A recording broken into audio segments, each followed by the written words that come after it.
Fake news, algoritmos, informação instantânea, jornalismo independente. Os desafios do jornalismo na era da ultraconectividade discutidos aqui, na Sala de Imprensa. Olá, está começando o Sala de Imprensa. Estaremos juntos nessa próxima hora para discutir mais um assunto ligado à comunicação e tecnologias e que, claro, afeta diretamente as nossas vidas. O tema de hoje é inteligência artificial e violência de gênero. Inteligência artificial é um assunto que a gente sempre traz aqui para o Sala de Imprensa porque é algo que tem tomado proporções gigantescas na nossa sociedade e de uma forma muito rápida nos últimos anos, com impactos consideráveis para o bem e para o mal. Muita coisa ainda precisa ser discutida, muitas soluções precisam ser pensadas para que essa tecnologia tenha o seu potencial explorado de uma forma o mais positiva possível. Uma das grandes preocupações é com a sua relação com o aumento das violências contra as mulheres nos meios digitais e fora deles. Como a inteligência artificial pode ajudar a ampliar a violência contra a mulher e, ao mesmo tempo, pode ajudar a combatê-la? Vamos conversar sobre isso com a minha convidada de hoje, a professora da Universidade Federal da Bahia, Bárbara Coelho. Seja bem-vinda, Bárbara, que bom recebê-la aqui hoje, né? Oi, Isabela, muito obrigada pelo convite e eu estou, assim, realmente muito empolgada para a gente poder bater esse papo. Eu também. Realmente é uma honra estar aqui, poder participar com vocês aqui na TV Câmara. Obrigada. Bárbara é doutora em Educação e pós-doutora em Ciência da Informação. Ela é pesquisadora líder do LTI Digital, Laboratório de Pesquisas em Tecnologias Informacionais e Inclusão Sociodigital, e coordenadora do Comitê Inteligência Artificial na Educação da Associação Internacional de Inteligência Artificial, o I2AI. É isso? Falei certo? Falou. Pronto. Bárbara, é um tema... Eu considero um tema um pouco complexo, né, para a gente entender essas relações, né? Eu queria que você começasse falando um pouquinho sobre as mulheres. Elas são mais alvo de violência nos meios virtuais do que os homens? Como é que isso se dá? Olha, com certeza, essa, na verdade, assim, é uma excelente pergunta. E é bom você já começar dizendo que é um tema complexo. Sim. Né? Porque vai envolver questões, quer dizer, ou seja, várias variáveis, né? O ponto histórico é um deles, as questões sociais. E isso vão trazer impactos tanto do ponto de vista social, econômico, político, das relações no geral. Então, é extremamente complexo. E, com certeza, as mulheres, né, têm sido muito mais afetadas com relação à violência de gênero, né? Elas são muito mais afetadas do que os homens. E no ambiente da internet isso tem ganhado assim, uma proporção muito grande, principalmente de 2017 para cá. Na verdade, houve, Isabela, uma intensificação, né, nos crimes cibernéticos, inclusive com foco nas mulheres, de 2017 a 2022. Então, teve uma intensificação nesse período muito grande. Com certeza, sim, mulheres são mais afetadas. E qual é o tipo de violência assim, que as mulheres sofrem mais nos meios virtuais? Tem os crimes mais comuns, né? Quais são? Olha, tem crimes,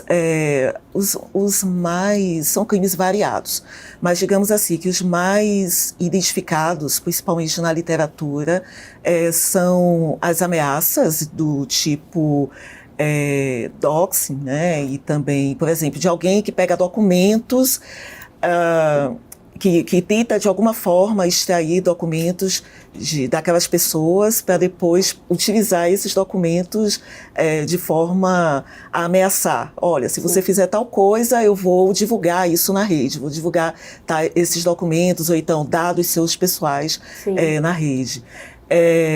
Stalking, sim, esse é o doxing.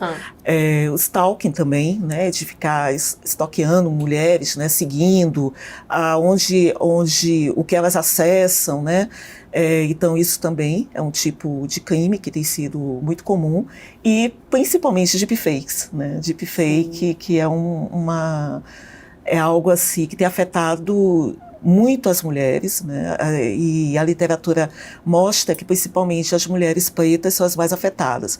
Só que aí é bom a gente colocar o seguinte, a gente vai falar aqui muito sobre mulheres, mas muitos crimes afetam mulheres, né? Mas a LGBTQIA+, né?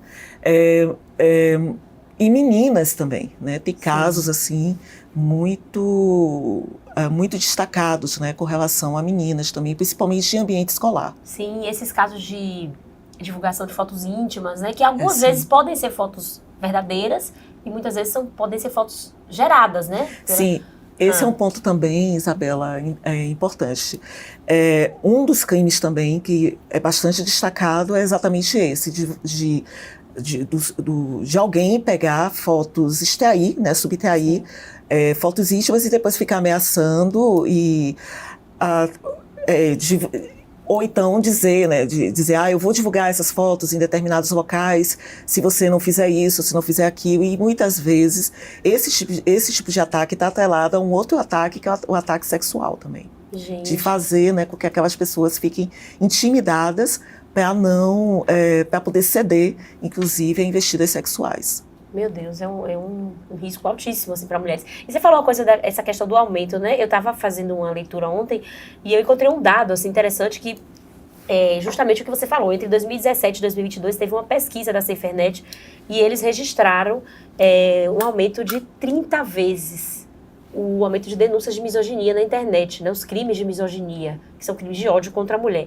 Entre esses anos, 2017 e 2022, a Safernet registrou 293,2 mil 293,2 mil denúncias de crimes de ódio em ambiente virtual do Brasil. E as mulheres foram o grupo mais vitimado em todo o período, com 74,3 mil denúncias de misoginia em todo esse período de 5 anos. Então, parece que a internet, ela amplifica, né, os preconceitos da população. E aí, desde o surgimento da inteligência artificial, a gente tem falado muito disso, né, das deepfakes, dos filmes, né, que são criados, fotos, imagens. Mas tem outros problemas, né, que ela gera nessa disseminação de violência contra a mulher, né? Você poderia citar alguns pra gente? O que pode acontecer aí, né? Veja que o impacto é tanto no âmbito do econômico, do político, né? Sim. Então, do econômico, por exemplo, nas relações de trabalho. Se você tem uma base histórica onde os dados, né, onde a inteligência artificial muitas vezes é treinada. Ela é treinada com dados já existentes, né, que já estão produzidos, inclusive, na sociedade, em bases variadas, em bases de dados variadas.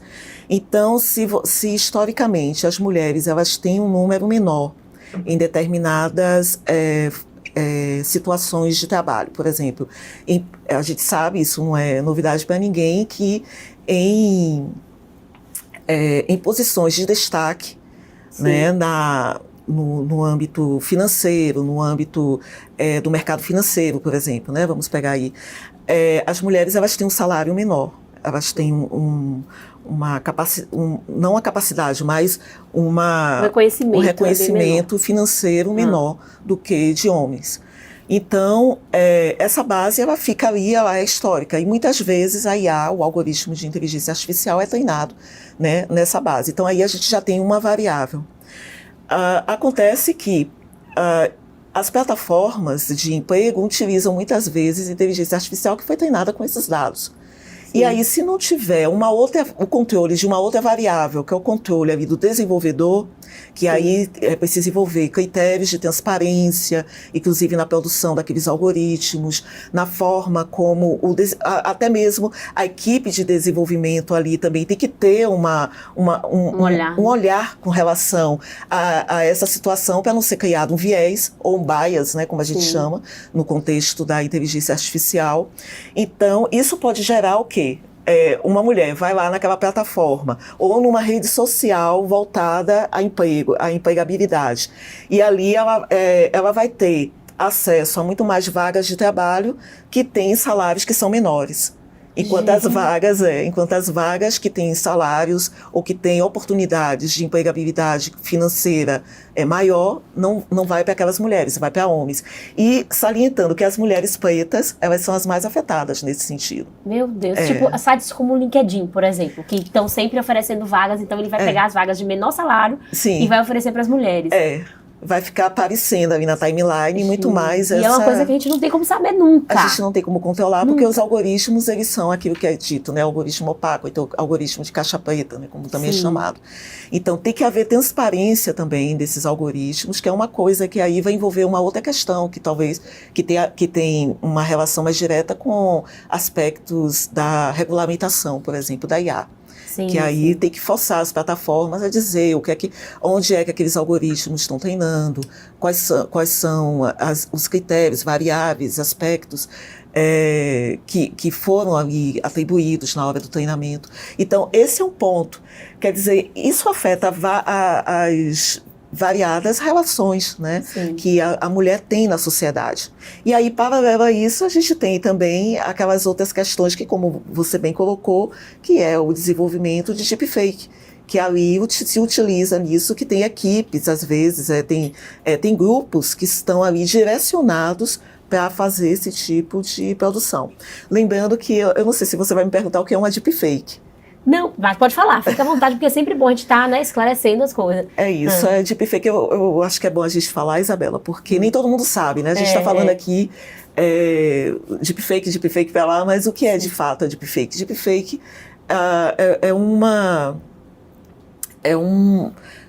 produção feita com conjunto de algoritmos de inteligência artificial, mais precisamente, são algoritmos de machine learning e de deep learning, que é um aprendizado profundo. Sim. Né? E que aí, hoje, com as LLMs, né, que são os modelos grandes de linguagem, que são modelos como aqueles que são utilizados pelo ChatGPT, Sim. então, isso agora você tem um volume bem maior, porque esses modelos, eles tiveram esse avanço muito grande e trabalham com volume muito grande de dados que consegue dar uma resposta de aprendizado de máquina muito mais assim interativa e muito próximo daquilo que realmente a gente está questionando.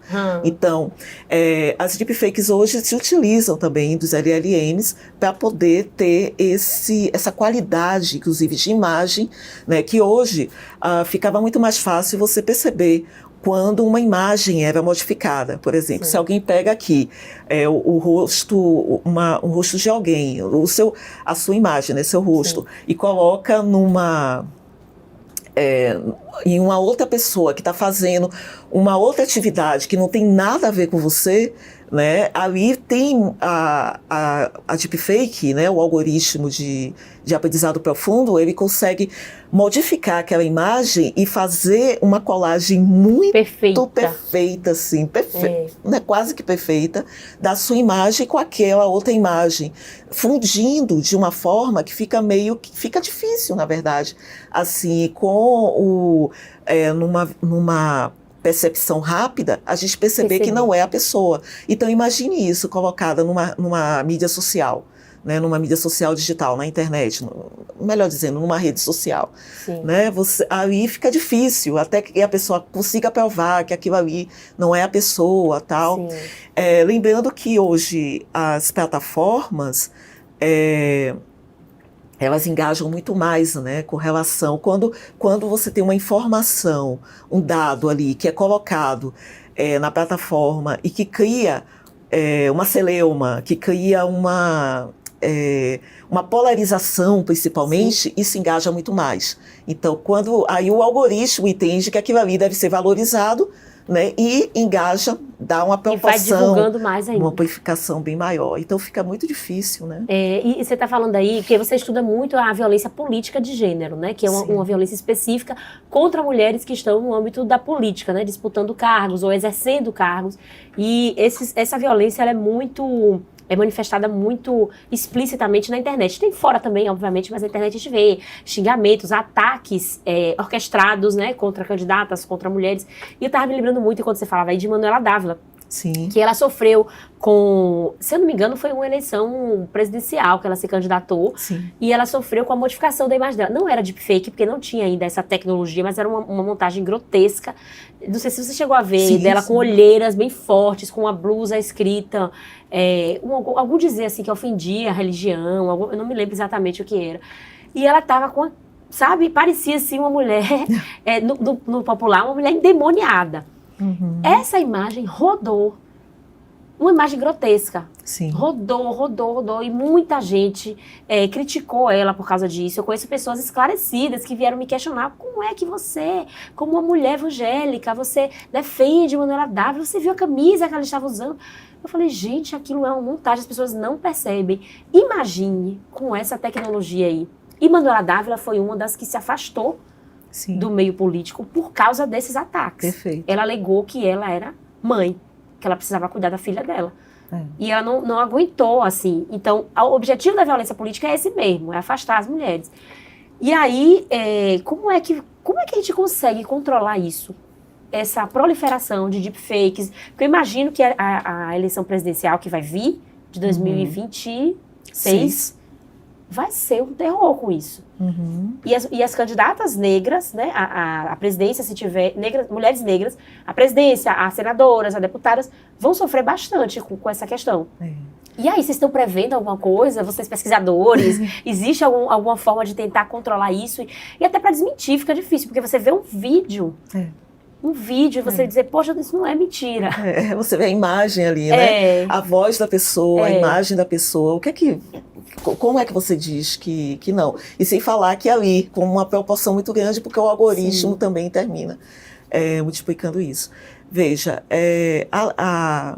isso que você está trazendo é extremamente importante, porque o ataque, principalmente uma mulher que sofre violência política de gênero, o ataque não é somente a parlamentar, né, a candidata, é a todas as mulheres, porque a violência política de gênero, ela alcança também, inclusive a lei, né, que combate, ela também visa prever esse tipo de atos às mulheres e cargos públicos, porque qualquer mulher que está almejando um cargo de poder, ela pode ser vítima da violência política de gênero, né? E essa violência política de gênero ganha um alcance, né, uma proporção muito grande nas plataformas digitais e principalmente nas redes sociais. Mas aí, o fato é que por quê? Porque afeta a pessoa, a mulher que está sendo alvo, mas afeta também a todas as mulheres, porque as mulheres pensam, nossa, é como se fosse um recado. Né? Olha, ali não é campo, não é o lugar para uma mulher estar. Então, isso é uma problematização assim, que a gente precisa fazer, né, na sociedade de uma forma geral. Por isso que eu acho muito bacana você querer ouvir, você querer escutar sobre essas questões, porque é algo realmente assim que é de um alcance geral, né? E a gente, historicamente, se a gente quer uma sociedade que seja diversificada, que seja plural, que escute todas as vozes, e que escute as vozes femininas, as vozes das mulheres também, principalmente no âmbito, nas esferas de poder, para que mais mulheres possam entrar, é preciso fazer esse debate, entendeu, Isabela? Sim. É extremamente importante. Então, como ver, né? O que é que vem por aí? Então, a lei de combate, né, ela apoia, né, ela ajuda nesse sentido, mas tem que ser algo que tem que ser feito por toda a sociedade. E aí precisa fazer uma junção mesmo, que, na minha perspectiva, né, diante dos estudos, inclusive que a gente vem mais se debruçando sobre esse tema no LTI agora, não só eu, outros pesquisadores também do laboratório de pesquisa, que é pensar o seguinte, é preciso juntar a tecnologia, né, pensar como nós vamos juntar a tecnologia, a comunicação, o jornalismo. Sim.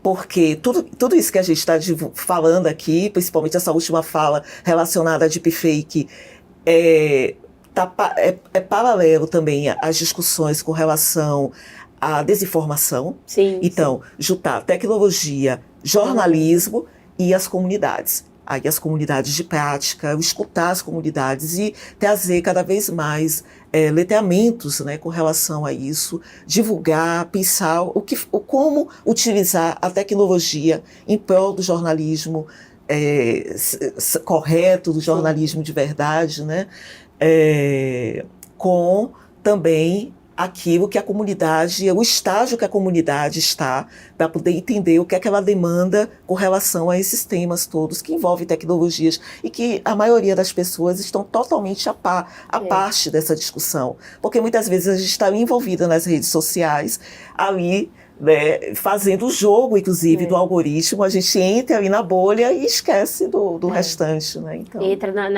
na parte da emoção também, porque as redes sociais mexem com a nossa emoção, o algoritmo mobiliza tudo aquilo que já lhe é conveniente ler e acreditar, então a gente entra nessa...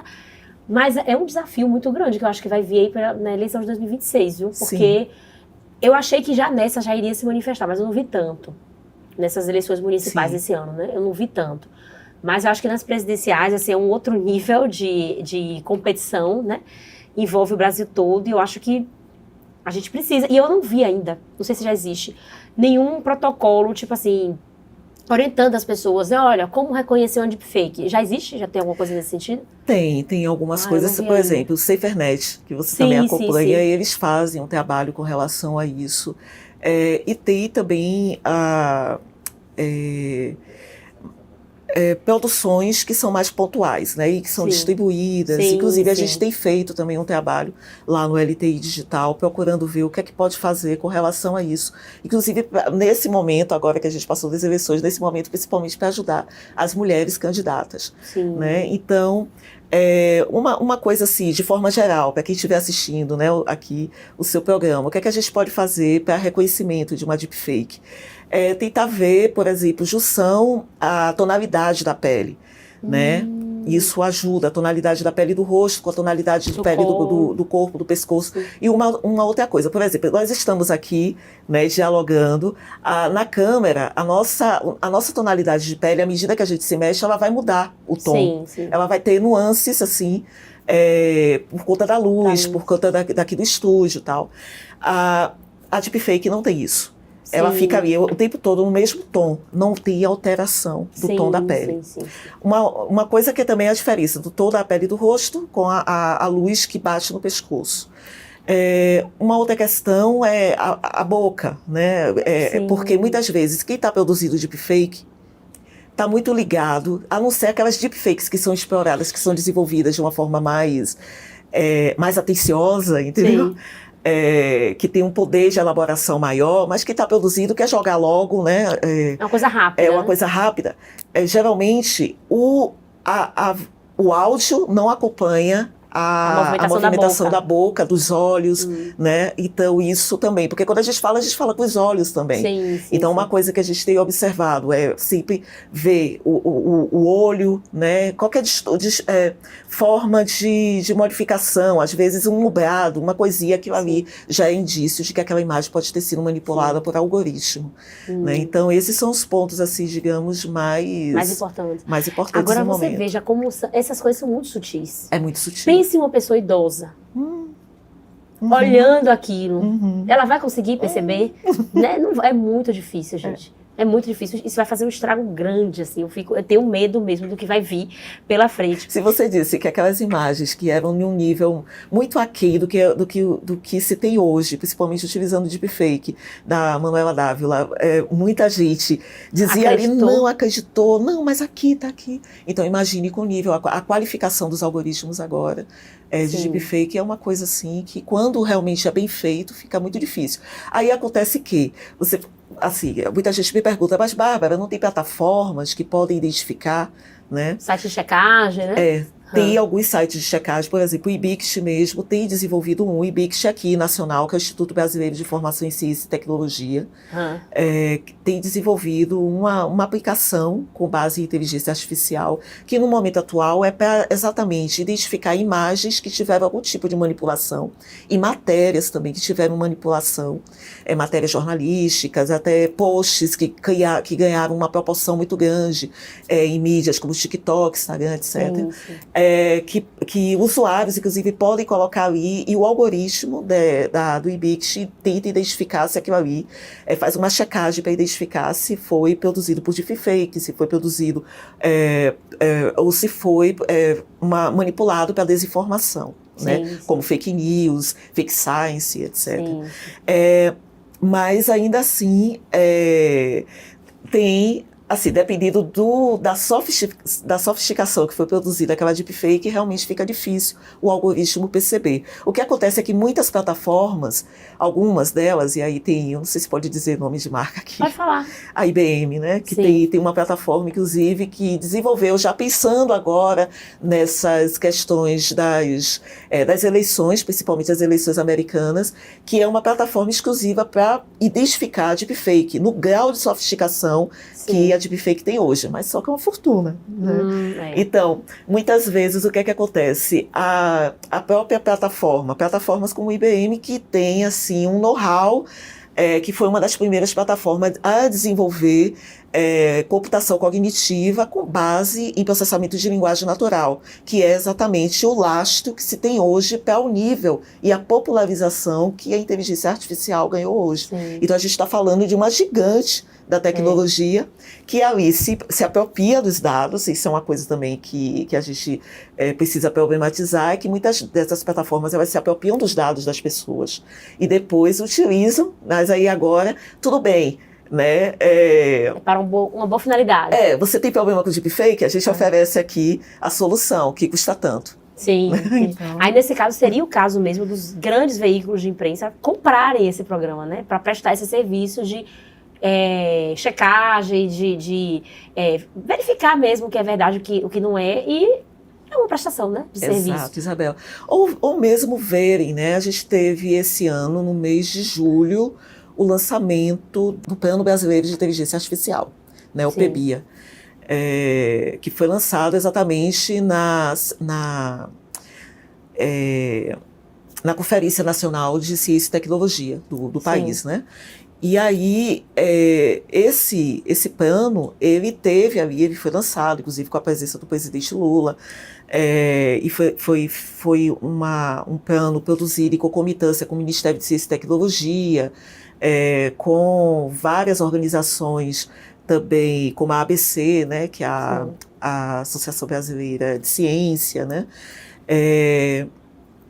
que produziu esse plano, e ele tem, inclusive, vertentes nele, que prevendo também o combate e como a sociedade precisa se empoderar, ou mesmo produzir uma inteligência artificial que possa combater esse tipo de situação, né? Sim. Então, e teve aí um montante ali que foi anunciado, inclusive isso é dado público, tá? Disponível aí na internet, né? O plano brasileiro, que um valor de 23 bilhões, né? Para a produção de uma inteligência artificial brasileira. Então, isso é algo também que, talvez, como você falou, né? As emissoras, ou seja, as empresas, e aí, mais uma vez, várias empresas de tecnologias do Brasil, o jornalismo brasileiro e as comunidades precisam se juntar, ver o que é que o PEBIA, né, o Plano Brasileiro de Inteligência Artificial, prevê e como podem, a partir daí, formular algo para poder combater, né? Esse mau uso da inteligência. Exato, combater as violências, mas também prever uma inteligência, né? Criar algo que seja genuinamente brasileiro, ou pelo menos que a gente possa colocar ali os nossos dados, mas que fique, que tenha alguma soberania, né? Que tenha algum aspecto de soberania de dados, né? Que vai ficar aqui no Brasil. Sim, sim. É isso, é muito assunto pra gente conversar. Vamos ali beber uma aguinha, né? A gente vai dar um respiro, porque tem mais um bloco, daqui a pouco a gente volta para continuar esse bate-papo com a professora Bárbara Coelho. A gente está falando sobre inteligência artificial e violência de gênero.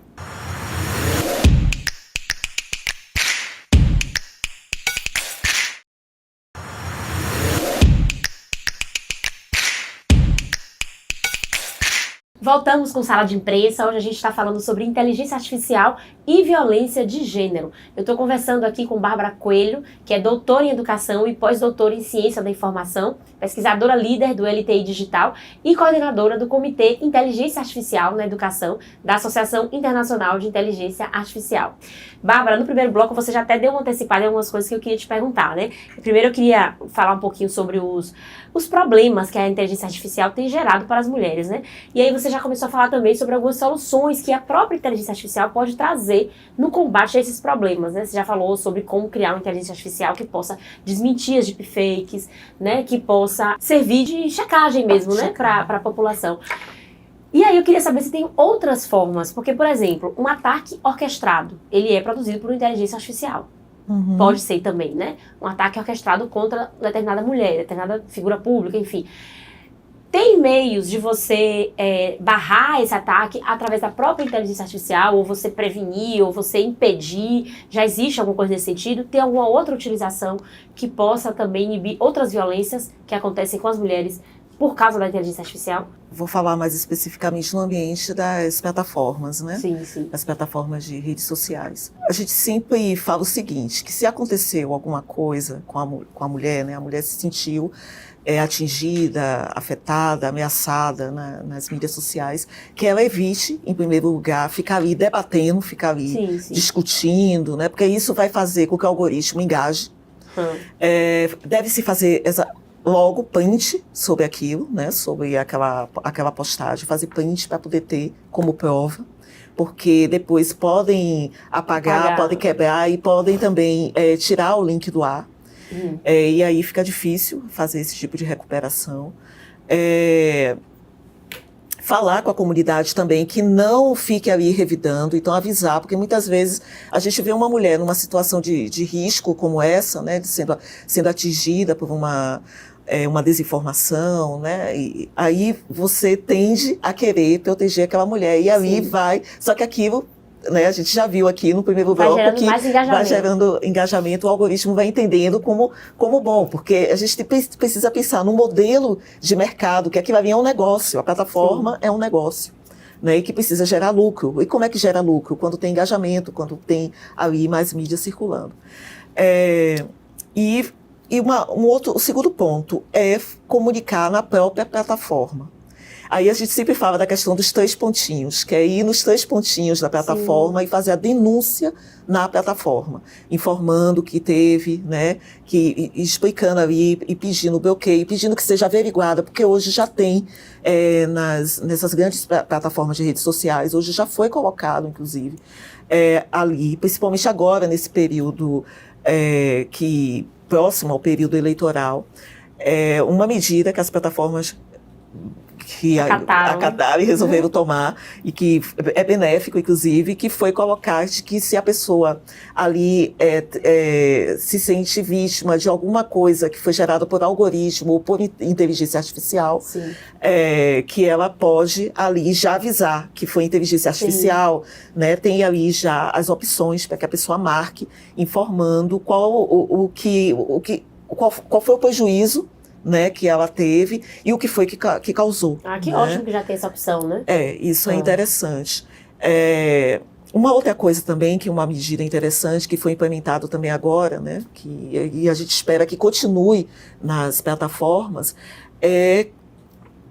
que se você vai colocar um conteúdo e aquele conteúdo foi produzido por IA, você precisa identificar, você já identifica, já coloca, né, avisa ali na plataforma que que foi conteúdo produzido por IA. Seja imagem, seja um texto, seja, né, você já coloca ali. Porque isso pode, inclusive, às vezes você faz um texto no ChatGPT, né, isso é muito comum, até no âmbito do jornalismo mesmo.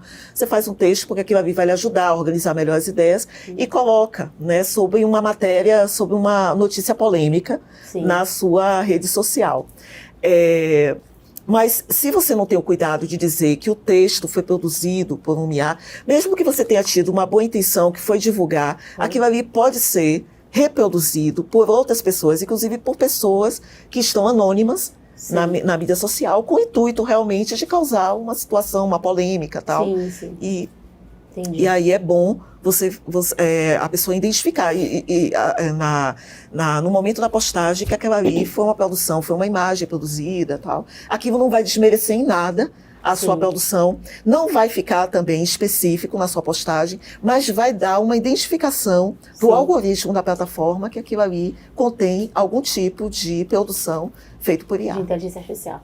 E uma coisa também que eu fico pensando muito, que você falou sobre as meninas, né, que são vítimas, tem muito ultimamente tem acontecido muito suicídio por causa de meninas que são expostas, né? Tem vídeos íntimos e fotos íntimas divulgadas na internet, muitas vezes não são reais, né? Recentemente aconteceu de uma menina que teve uma montagem, né, do corpo dela divulgado na escola. Tem alguma coisa nesse sentido, assim, para impedir? Porque eu fico imaginando, como é que se faz essa montagem? Tem um mundo de material pornográfico na internet. É muito fácil, você pega uma foto da criatura na rede social, que hoje em dia todo mundo tem, uma foto de rosto, uma foto de corpo, quase todo mundo tem. Na praia, de biquíni, e junta com esse material vastíssimo aí de pornografia. E pronto, tá feito o estrago, né? Tem alguma forma de... Já está se pensando em alguma forma de dificultar isso? Olha, isso que você está colocando é muito importante, porque isso ganhou muita visibilidade, inclusive esse ano, né, quando teve o caso da Barra da Tijuca, né, do colégio da Barra da Tijuca no Rio de Janeiro, e teve um colégio aqui também no Nordeste, onde meninas foram expostas, né, com deepfake, com produção de deepfake, quer dizer, os colegas, os coleguinhas ali, né, fizeram esse tipo de produção e divulgaram. Veja, qual é o impacto disso numa menina, numa adolescente? É uma coisa, né, brutal. Então, e divulgaram nas plataformas. Acontece que hoje, né, uma coisa que tem sido recomendação, inclusive, de algumas plataformas, e tem isso também, muito colocado na literatura, né, de que você, se você viu ali alguma imagem que tem fotos de adolescente, de criança, numa situação que você julgue que expõe aquela adolescente, aquela criança de uma forma, você pode denunciar na plataforma. Mesmo que você não seja afetada com aquilo, que não tenha produzido aquilo, tal, mas que passou na sua timeline e te chamou a atenção, você pode avisar na própria plataforma. Vai lá de novo nos 3 pontinhos, né, lá da postagem, e identifica que aquilo ali você pede uma averiguação. Né, de que a plataforma averigue aquela postagem. Isso ajuda, porque vai diminuindo o alcance da postagem, porque quando a postagem começa a receber indicações de que aquele conteúdo tem algum teor estranho, o algoritmo, isso aí é um ponto positivo desses algoritmos, né, é que ele começa a declinar o alcance da publicação. Então, se é algo assim que lhe chama atenção, que está inadequado, tal, é bom você... é bom a pessoa denunciar dessa forma. Então, a gente só tem mesmo esse jeito que é depois que a coisa já está feita, né? Depois que o estrago já está ali, então você vai tentar fazer uma contenção de danos. Sim. Hoje a gente trabalha muito mais com contenção de danos, né, Isabela? Infelizmente, você não tem... Assim, você tem checagem, né? Uma outra questão, assim, é que as plataformas, elas precisam melhorar a capacidade que elas têm de averiguação automática. Isso está muito aquém hoje, né? Elas tiveram um desenvolvimento muito grande, né, do ponto de vista algorítmico, na divulgação de imagens, na produção no alcance, na distribuição de imagens, mas, por outro lado, a averiguação automática, que é exatamente a forma de mitigar, de ver antes, né, não tem. Mas a gente sabe que essas plataformas, elas têm capacidade algorítmica, capacidade de desenvolvimento para produzir algo dessa forma. Porque se você tem hoje plataformas que conseguem, né, plataformas de redes sociais, que conseguem desenvolver um algoritmo que em 5 minutos consegue dizer, né, ali com base nas suas postagens, consegue dizer em menos de 5 minutos qual é a sua orientação política, então... Claro. Será que não consegue dizer, né, que ali tem alguma coisa antes de colocar, de distribuir isso para uma massa de pessoas, né, de averiguar, de ver que aquela imagem. Então tem, mas é só quando é uma coisa muito explícita. Então, quando é uma coisa que tem nuances, que traz ali, por exemplo, às vezes tem gente que dependendo do grau de sofisticação do criminoso, né, porque isso é um crime, né, é um crime cibernético, produzir imagem, principalmente imagens de mulheres, imagens de crianças com teor sexual, ou modificando, colocando ela em situações que não são verídicas, dependendo do grau de sofisticação, a pessoa burla ali, né? Coloca uma postagem, depois coloca um link, coloca uma indicação. Então, tem que haver, a plataforma tem que ter uma automatização nessa identificação também prévia. E você tá falando aí, eu tô pensando, lembrando, né? Porque eu sigo algumas influenciadoras de maternidade e várias delas já reclamaram porque, tipo, postaram a foto amamentando o filho e a sua conta foi bloqueada por conteúdo impróprio. Mas esse tipo de conteúdo passa. Por quê? Como é que isso acontece? Isso. Aí, muitas vezes, o que é que acontece? Às vezes, eu conheço pessoas que tiveram, né? Você também. E às vezes, assim, às vezes não é nem foto amamentando, a foto amamentando realmente, né? Às vezes é uma mãe que posta muito foto de uma criança, e aí tem o conteúdo ali bloqueado. Porque o que é que acontece, né? O perfil é da mãe. Sim. E a mãe, geralmente, ela tem uma rotina de publicação. Isso é bem da lógica do algoritmo. O algoritmo de IA, o que é que ele procura? Ele procura padrão. Ele trabalha com padronização. Então, ele sabe que ali na sua conta, você, Isabela, costuma postar as coisas aqui do Sala de Imprensa, né? Você coloca muito mais, esse é o principal. O meu padrão. É o seu padrão, o principal padrão que você tem.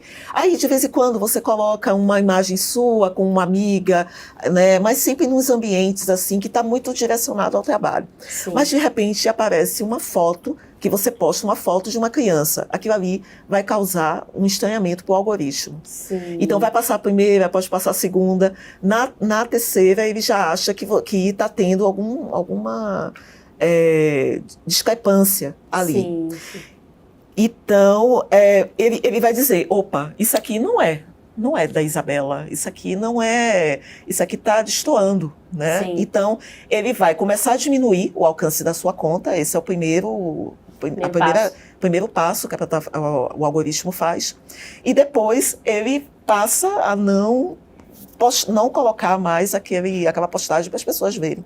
Ele diminui drasticamente o alcance, e depois, se você continua, ele vai interpretar que você está colocando muita pele, que está fugindo aquele padrão, e aí ele bloqueia a conta. Né? Ele decide bloquear. Mas passa, é como você falou, passa. Engole o cabelo e se engasga com mosquito, né? E ainda tem aquelas contas que, por exemplo, tem contas de rappers. Sim. Que veja, eu dei um exemplo do seu Sala da Imprensa para você entender qual é a jogada do algoritmo, que é o padrão. Mas se você tem um rapper que geralmente posta muita pele, muitos corpos com muita pele. Muita né? gente assim, né, nas fotos. Então, muito biquíni, muito pouca roupa. Então, aqui vai ver o padrão. Então fica. Beleza, então. Se você costuma, continue. É o algoritmo. Meu Deus. É uma lógica bem maquinizada mesmo, né? Claro, porque não tem um ser humano refletindo ali por trás. Agora, você também já começou a falar de uma coisa que eu queria te perguntar. Vamos aprofundar aqui essa questão da privacidade, que você falou que a utilização da inteligência artificial para fins benéficos tem que ter também uma segurança dos dados, né? Como é que faz para a gente garantir isso? Precisa de legislação específica? Como é que faz para proteger? Porque a inteligência artificial, ela trabalha em cima de dados, ela vai precisar de dados. E aí, como é que eu sei que eu estou fornecendo meus dados para um fim que vai ser bom e um fim que não vai ser? Como é que vai ser essa diferença? Porque, gente, é muita informação para pessoas como eu, assim, leigas, que está só usando, só usuária. E isso faz parte hoje da nossa realidade, né? A realidade da sociedade. Porque tudo que a gente está colocando aqui é do geral, né? Então, realmente, é como você falou, é muita informação, né? Muita coisa que a gente precisa dar conta, né? A gente vive hoje uma sociedade do cansaço, né? Para trazer o Byung-Chul Han, né? Que por isso, a sociedade do cansaço é por isso, porque é um controle da mente mesmo, é uma coisa assim, da psicopolítica, né? Que, enfim, que difere antes do biológico, né? Que era o controle do corpo. Hoje, o que se tem é o controle das mentes mesmo das pessoas, né? E isso tem deixado a gente cansado. Mas aí, vamos lá para a sua pergunta. Eu acho que o primeiro ponto é pensar na LGPD, né? A Lei Geral de Proteção de Dados. A Lei Geral de Proteção de Dados. É um avanço aí, é uma lei, assim, que ela dá conta de tudo? Não, mas ela é um passo importante que a gente teve, né? Para poder ter aí, ajudar, né? Nesse combate, no combate à desinformação, no combate do controle de dados. Imagina que hoje, tantas plataformas como os sites, enfim, empresas variadas, coletam dados o tempo todo, né? Então, ali você tem que ter, pelo menos, minimamente, alguma coisa tem que lhe chamar a atenção para que você tenha consciência de que você está ali, você está usando a plataforma, e aí muita gente acha que é de graça, mas não tem almoço grátis. E o que é que você está dando ali? São os seus dados. Né? Quando uma coisa hoje que é uma problematização importante, por exemplo, trazendo aí para os LLMs, né? Estou falando aqui LLMs porque é a base dos chats GPT, por exemplo, né? Os LGPDs, que aí você tem de imagem, porque você tem LLM de imagem, você tem de áudio, você tem de texto, né? E ali tem gente, inclusive, pensa numa empresa. Se você tem o seu negócio, mas se você não instrui as pessoas da sua empresa com relação a isso tudo que a gente está conversando aqui, a pessoa, para melhorar a produtividade dela, ela pega ali o conteúdo, né, informações da empresa para produzir um texto que ela precisa preparar um relatório, por exemplo. Sim. E aí ela coloca onde? Ela coloca no ChatGPT. Aí ela está fornecendo ali os dados, né, da empresa, que são dados muitas vezes sigilosos, tal, são dados privados, né, para uma plataforma, né, tá colocando ali.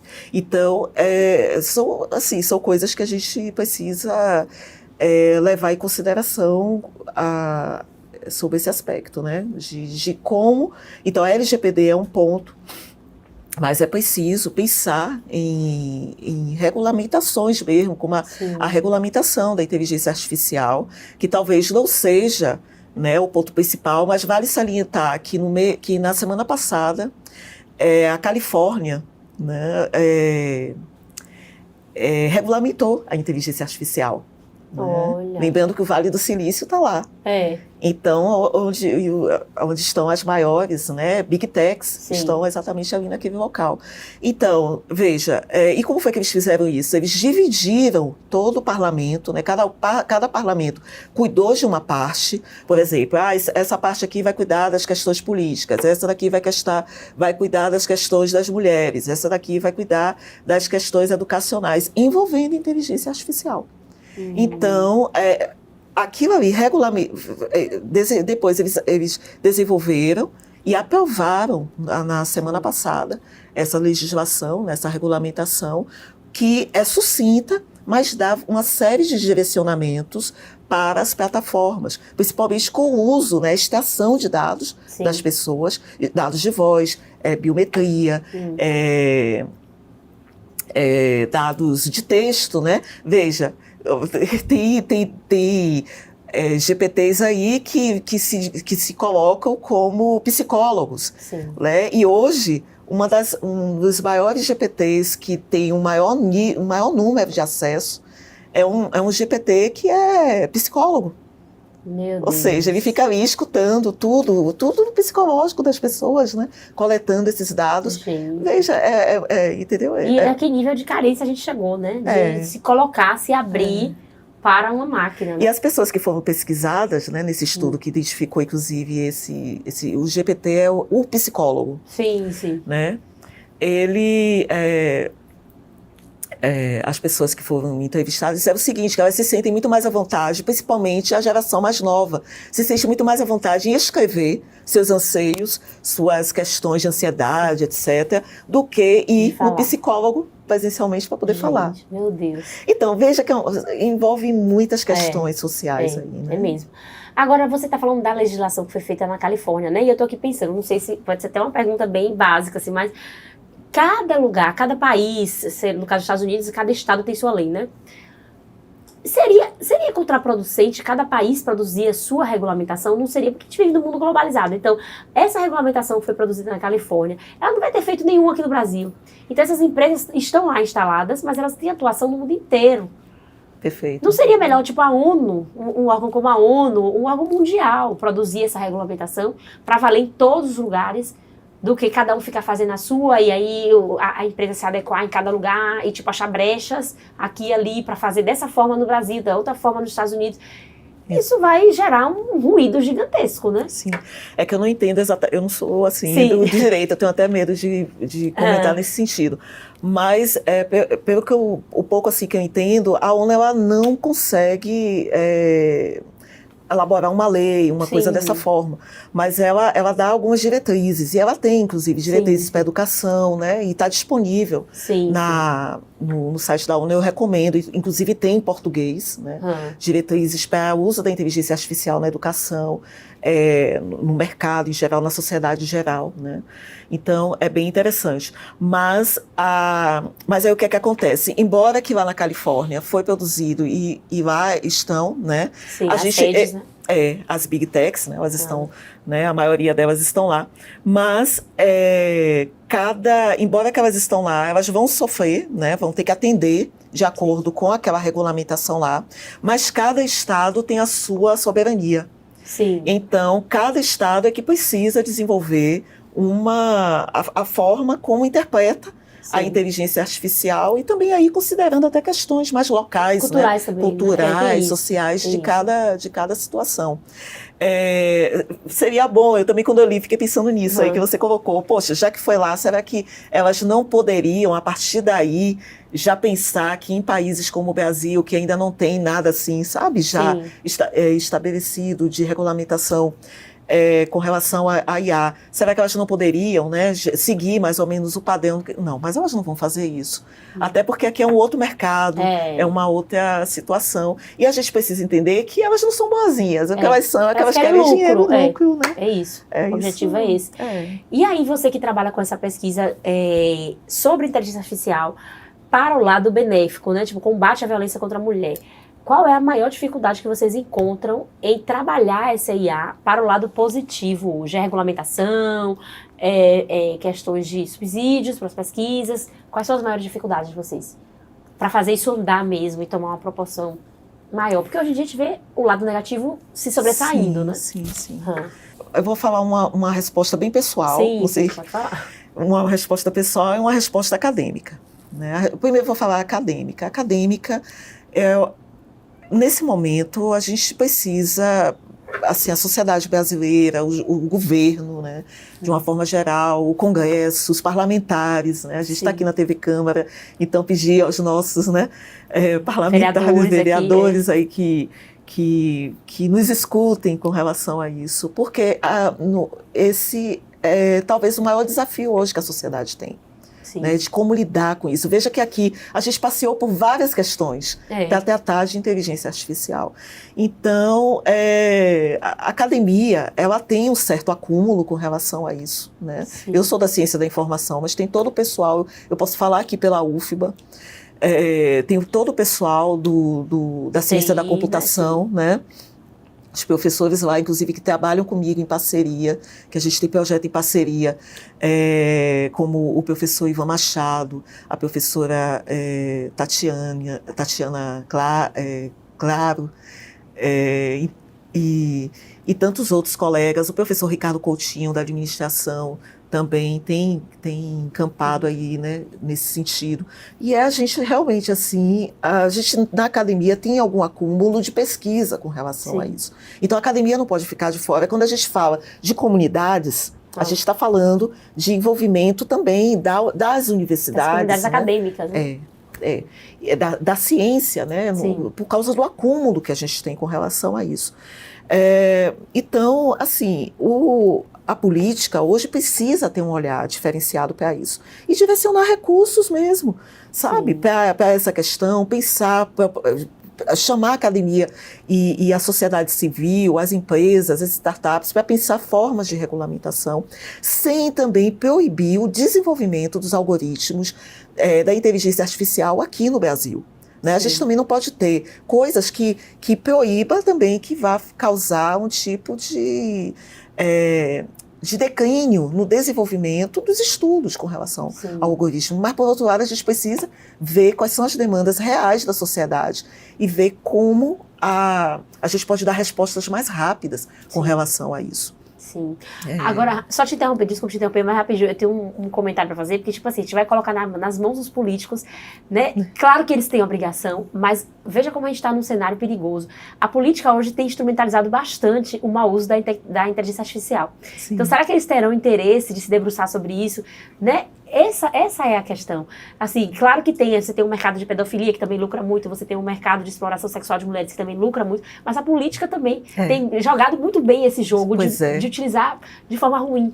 E, velho, a gente tá muito ferrado. Enfim, né? Pode continuar. Mas esse é um ponto, né? A gente faz aqui um apelo, né? Porque aqueles candidatos, né? Os políticos, né? Vereadores, deputados, que tem, porque tem muito. Dentro desse caldeirão também tem muita gente boa, tem muita gente que está ali, que está bem intencionada. E é nessas pessoas que a gente precisa identificar e apoiar e fazer com que realmente levem isso adiante, né? Sim. Mas agora minha visão pessoal. Minha visão pessoal é que precisa se dar chance, principalmente às mulheres. Né? Eu como pesquisadora, eu teria vários casos assim, de já tentar colocar projetos e ter projetos negados por tem mérito, mas sempre tem alguma coisa assim. Como é que um projeto que é aprovado por 3 avaliadores com nota máxima, mas olha, eu já tive resposta do tipo, você pode tentar mais adiante, você é nova. Essa foi a resposta mais esquisita que eu tive. Eu tenho print disso, eu guardei isso. Porque, imagina, você submete um projeto de pesquisa num CNPq, numa CAPES, e tem uma resposta dessa, sabe? E se fosse um homem da mesma idade que você? Pois é. E isso é uma questão também. Por isso que eu estava falando com vocês. Os bancos históricos nos mostram aí que a maioria das mulheres, inclusive, a maioria do banco histórico sobre produtividade de pesquisa tem um número ínfimo de mulheres que são pesquisadoras nesse nível. Então, você tem mulheres muito boas que conseguem, inclusive, desenvolver pesquisa, mas são aquelas pesquisas assim, de iniciação científica, que tem número de bolsas, mas a bolsa é um valor menor, que é uma bolsa que só dá para você dar uma bolsa para estudante de graduação durante um ano e mais nada. Né? Não é uma bolsa que vai estimular você a desenvolver pesquisa aprofundada, de alto nível, né? Que você vai ter uma bolsa, inclusive, para poder participar de evento, para poder colocar um artigo seu, para poder ser traduzido, para sair numa revista lá fora, né? Então, tudo isso você tem que fazer do seu bolso. E aí, muitas vezes, você pensa, eu faço... Então, inviável. Isso é a minha visão pessoal. Eu acho que precisa, cada vez mais, dar oportunidade, sim, às mulheres e às pesquisadoras. E um outro ponto também, aí agora já ampliando um pouco mais, que são os pesquisadores do Norte e Nordeste. Que, se você for olhar também, é um número pequeno. Né, quando se trata de produtividade, de pesquisa, e de estar exatamente ali onde tem a produção de pesquisa de alto nível. Né? E tem uma questão também, enquanto você estava falando, eu me lembrei, a gente entrevistou o professor Paulo Vitor Melo, que ele estuda inteligência artificial e racismo, né? E aí... Eu assisti. Você assistiu? A gente conversou um pouco sobre essa questão de ter mais minorias na produção de dados, da base de dados dessas inteligências artificiais, no desenvolvimento dessa tecnologia, né? Claro que, né, é uma parte da solução, não é tudo, mas... Enquanto essa tecnologia foi produzida por homens brancos, héteros, europeus, no caso aqui do Brasil, que estão ali em São Paulo, no Rio de Janeiro. Que está ali na Faria Lima. Pois é, esses preconceitos continuarão sendo. Porque essas pessoas, assim, por isso que é importante, Tarcísio, eu assisti esse programa, Tarcísio Silva, né, que tem um estudo, inclusive, sobre racismo algorítmico, ele defende muito isso, né, que você tem que ter nessas equipes que produzem algoritmos, equipe diversificada, inclusive trazendo outras questões, outras possibilidades. Olhares, porque você fica ali numa coisa fechada. Não quer dizer que a pessoa está sendo, por exemplo, criando viés porque quer. Muitas vezes é de forma inconsciente. É porque ela vive numa bolha, ela vive numa situação que não expõe ela a essas questões que a gente está colocando aqui, por exemplo. Que são questões, por exemplo, do lado da mulher, que é o olhar da mulher com relação a essas situações de estar em cargo de poder, por exemplo, em cargos públicos, que é o olhar da menina da escola pública, o olhar enfim, né, de uma mãe, né? Então, isso tem que ter essa diversidade de pessoas que interagem com essas situações para poder refletir ali na hora da produção. Sim. Porque essa é uma variável importante. Com certeza. Bárbara, muito obrigada. Eu amei essa conversa de fôlego, que eu estou aqui, né, o tempo todo, a gente não posso piscar, para não perder nenhum detalhe, porque é muito complexo, como a gente falou no início, é um tema muito complexo, mas que a gente precisa pensar, porque está nos afetando muito, infelizmente, de uma forma negativa, na maioria das vezes. Né? Nós, mulheres negras, você como mulher negra, né, sente na pele essa questão. Paulo Vitor trouxe aqui no nosso programa 1 milhão de exemplos de como a inteligência artificial está reforçando o racismo no nosso país, né? Exato. E fora dele. Então, assim, a gente precisa acordar para isso, assim, não dá para ficar só achando que, não vai chegar até mim. Vai chegar. Uma hora vai chegar. Sim. Né? Muito obrigada. Vou te convidar mais vezes para a gente ter outras conversas, né? Eu venho com todo o prazer do mundo. Pode chamar quando quiser. Pode dizer. É só você dizer, vem cá. Pronto. Vem. Que ótimo. Então, tem você aqui à disposição. E você que está em casa, infelizmente, o nosso programa de hoje chegou ao fim. Mas toda quinta-feira, às 13 horas, a gente tem um encontro marcado aqui na TV Câmara, além das reprises que passam ao longo da programação. Na Rádio Câmara tem sala de imprensa toda sexta-feira, também às 13 horas. É só sintonizar na 105,3 FM. E no YouTube, claro, você pode conferir todas as edições do programa. É só acessar o nosso canal @TV e Rádio Câmara Salvador. Obrigada pela sua companhia, continue na nossa programação e até o próximo Sala de Imprensa.